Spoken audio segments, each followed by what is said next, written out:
কোথায় ছিলে তুমি? কোথায় ছিলে এতদিন? ধারাবাহিকে শুরুতেই আমরা দেখতে পাই, তাই ছিলে তুমি পৌঁছাইছ লাইতো দেন ভনেছে।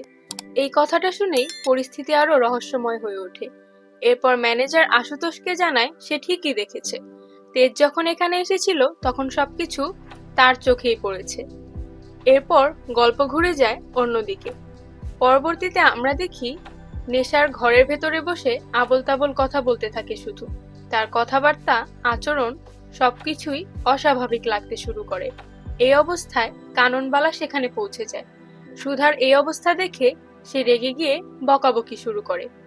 কাননবালার রাগ ক্রমশ বাড়তেই থাকে, কিন্তু বাড়ির সকলে মিলে তাকে শান্ত করার চেষ্টা করে। সবাই বোঝাতে থাকে এভাবে রাগ করলে পরিস্থিতি আরো খারাপ হবে। এরপর সকলে মিলে সিদ্ধান্ত নেয় সুধাকে সেখান থেকে সরিয়ে নিয়ে যাওয়া দরকার। সবাই মিলে তাকে নিয়ে চলে যায়।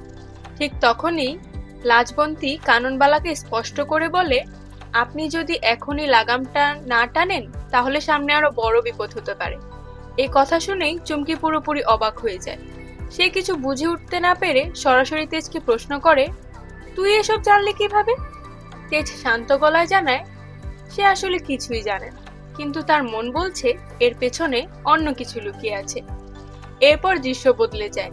আমরা দেখতে পাই তেজ লুকিয়ে লুকিয়ে বাড়ির ভেতরে ঢুকে পড়ে। চারপাশে কেউ আছে কি না দেখে নিয়ে সে ধীরে ধীরে ঘরের ভেতর এগোতে থাকে। ঘরের জিনিসপত্রে চোখ পড়তেই তার মনে পড়ে যায় পুরনো কিছু অপ্রিয় স্মৃতি।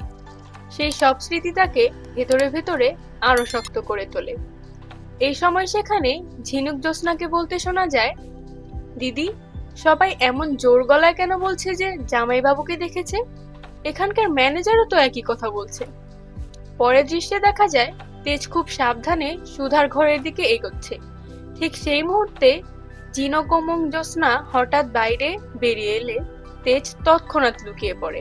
পরিস্থিতি বুঝে তারা সেখান থেকে চলে যায়।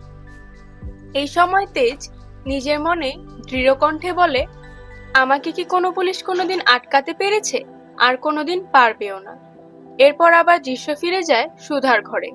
সেখানে আমরা দেখি হঠাৎ করেই শুধু তেজকে শক্ত করে ধরে ফেলে। আবেগে ভেঙে পড়ে সে বলে, আমি জানতাম তুমি আসবে, কিন্তু এত দেরি করলে কেন? আমাকে এতদিন একা ফেলে রেখে দিলে কেন? 50 দিকে খুঁজেছি তোমাকে, তবুও তুমি বাড়ির ভেতরে ঢুকবে না বলে ঠিক করেছিলে কেন? এই আবেগঘন মুহূর্তের মধ্যেই পর্ব শেষের দিকে এগোয়। শেষ দৃশ্যে আবারও আমরা সুধার ঘরের সেই টানটান পরিস্থিতির মধ্যেই থেকে যাই। আর এখানেই আজকের শুভ বিবাহ পর্ব শেষ হয়।